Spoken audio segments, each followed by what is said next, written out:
Hello दोस्तों, कैसे हैं आप लोग। दोस्तों, आज की वीडियो बहुत अहम है, ख़ासतौर पर उन लोगों के लिए बहुत अहम है जिनका पासपोर्ट तो बना हुआ है लेकिन उनको वीज़ा नहीं मिल रहा।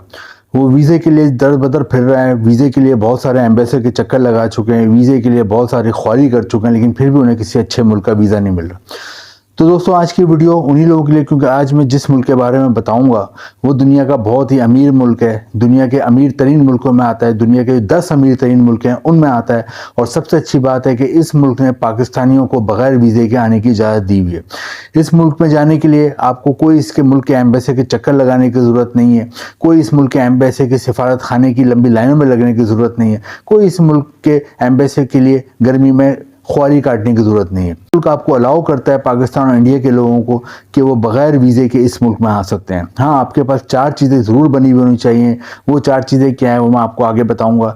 इसके अलावा दोस्तों, इस मुल्क के बारे में क्या है सबसे इम्पोर्टेंट है वो ये कि ये इतना ज़्यादा अमीर है कि इसके मुकाबले में यूरोप की बहुत सी कंट्रीज़ की भी कोई हैसियत नहीं है, इसके मुकाबले में सऊदी अरब भी कोई अमीर नहीं है, इसके मुकाबले में दुबई की भी कोई हैसियत नहीं है। इतना ज़्यादा अमीर मुल्क है। और दूसरे, इस मुल्क की अहमियत ये कि यहाँ के जो शहरी होते हैं और यहाँ पे जिनके पास इस मुल्क का पासपोर्ट होता है, वो दुनिया के 100 से ज़्यादा मुल्कों में वीज़ा फ्री जा सकते हैं। दोस्तों, जिस मुल्क की मैं बात कर रहा हूँ वो एशिया में वाक़ है, और ये जैसा कि मैंने बताया सऊदी अरब, यूएई और यूरोप की बहुत सी कंट्रीज से ज़्यादा अमीर तरीन मुल्क है। दोस्तों, इस मुल्क का नाम है कतर। कतर एशिया में वाक़ है और यहाँ की जो आबादी है 27 लाख है। और कतर की एक ख़ास मैं आपको बात बताऊं कि कतर की जो आबादी है 27 लाख, उसमें से 10 लाख की तादाद पाकिस्तान और इंडिया के लोगों पर मुश्तमिल है।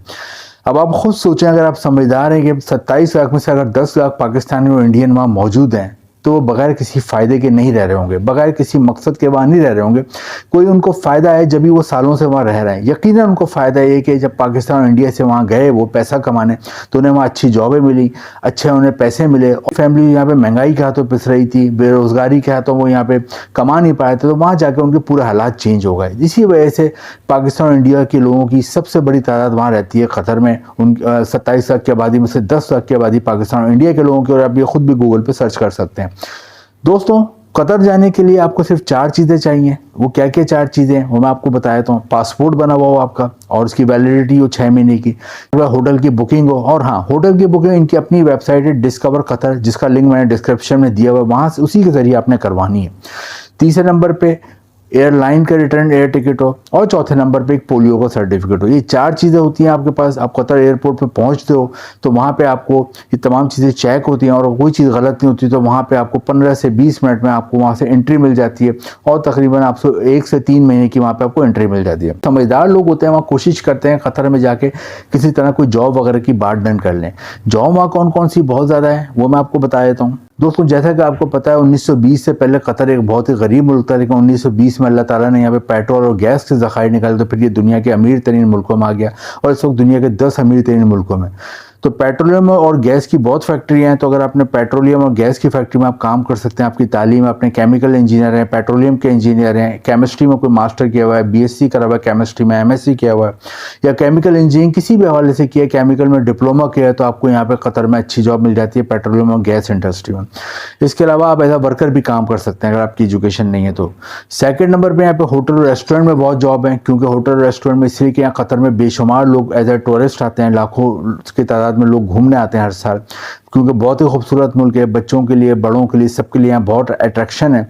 तो यहाँ पे औरतों के लिए शॉपिंग का पैराडाइज है, तो यहाँ पे बहुत लोग टूरिस्ट आते हैं। तो यहाँ पे होटल रेस्टोरेंट में साल भर यहाँ तांता बंधा रहता है। तो होटल रेस्टोरेंट में जितनी भी जॉब होती हैं, अगर आप पढ़े लिखे हो तो आप hotel manager, hotel cashier, hotel accountant के तौर पर काम कर लेते हो, होटल एडमिनिस्ट्रेटर के तौर पर काम कर लेते हो। लेकिन पढ़े लिखे नहीं हो तो फिर होटल में आप क्लीनिंग का काम कर सकते हैं, किचन का काम कर सकते हैं, डिश वॉशिंग का काम कर सकते हैं, शेफ़ या कुक का काम कर सकते हो, वेटर का काम कर सकते हो, रूम सर्विस का काम कर सकते हो, हाउस कीपिंग का काम कर सकते हो, लॉन्ड्री का काम कर सकते हो। इसके अलावा अगर आपको ड्राइविंग आती है तो आप होटल की गाड़ी भी चला सकते हो, एयरपोर्ट जाती हो, एयरपोर्ट से गैस को लेकर आती है। थर्ड नंबर पे यहाँ कंस्ट्रक्शन के मैदान में बहुत जॉब्स हैं, क्योंकि कंस्ट्रक्शन के मैदान में इसलिए जॉब्स हैं क्योंकि यहाँ की तामीरात दुनिया में मशहूर है। कतर का एयरपोर्ट दुनिया का सबसे खूबसूरत एयरपोर्ट माना जाता है। तो तामीरात के हवाले से अगर आपकी कोई तालीम है, आर्किटेक्चर है, आप सिविल इंजीनियर हैं, कोई डिप्लोमा वगैरह किया हुआ है, तो आपको जॉब मिल जाती है। और तालीम नहीं है लेकिन हुनर आता है आपको कंस्ट्रक्शन के मैदान में, शटरिंग के मैदान में, तो आपको रंग करना आता है, वॉलपेपर लगाना आता है, दरवाजे खिड़कियाँ बनाने आते हैं, वेल्डिंग करने का काम आता है, या मार्बल टाइल लगाने का काम आता है, या कोई भी आपको शटरिंग का या किचन रेनोवेशन का काम आता है, तो आपको यहाँ कंस्ट्रक्शन में अच्छी जॉब मिल जाती है। इसके अलावा दोस्तों टीचर्स की बहुत डिमांड है। अगर आप इंग्लिश टीचिंग कर सकते हैं तो बहुत डिमांड है। इसके अलावा फिजिक्स, केमिस्ट्री, मैथमेटिक्स पढ़ा सकते हैं तो आपको यहाँ अच्छी जॉब मिल जाती है।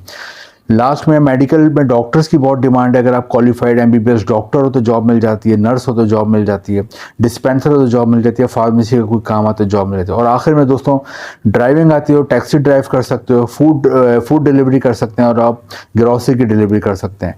तो ये तमाम चीज़ें वहाँ पे जॉब्स होती हैं। तो जो समझदार लोग होते हैं वो जो 1 से 3 महीने की एंट्री मिलती है उसमें किसी जॉब की बात को डन कर लेते हैं, वापस पाकिस्तान या इंडिया आते हैं, और दोबारा फिर उनका एम्प्लॉयर उनको वर्क परमिट भेजता है, तो दोबारा वर्क वीज़ा लेके वो जाते हैं और लंबे अरसे काम करते हैं।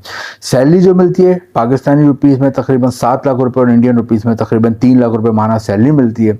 और दोस्तों कतर आप चले जाते तो एक और एडवांटेज ये कि पाकिस्तान इंडिया से करीब बहुत है। यूरोप के मुकाबले में आप तकरीबन 4 से 5 घंटे में कतर पहुंच जाते हो, जबकि यूरोप में आपको 12 से 15 घंटे लग जाते हैं पहुंचते हुए, क्योंकि मैं खुद यूरोप बहुत बार गया हुआ, तो मुझे पता है वहाँ बहुत लंबी वहाँ की ट्रैवलिंग होती है। तो कभी भी आपको इमरजेंसी में, खुशी में कभी भी पाकिस्तान या इंडिया वापस आना हो तो कतर से आप आराम से वापस आ सकते हो। तो ये एडवांटेज है, कतर के लिए ट्राई करें। कतर बहुत ज़बरदस्त कंट्री है, और इधर आप चले जाते हो आपका मुस्तकबिल बन जाता है। वीडियो इन्फॉर्मेटिव लगे तो लाइक करें, शेयर करें, चैनल को सब्सक्राइब करें। इंपॉर्टेंट लिंक नीचे डिस्क्रिप्शन में है। Thank you.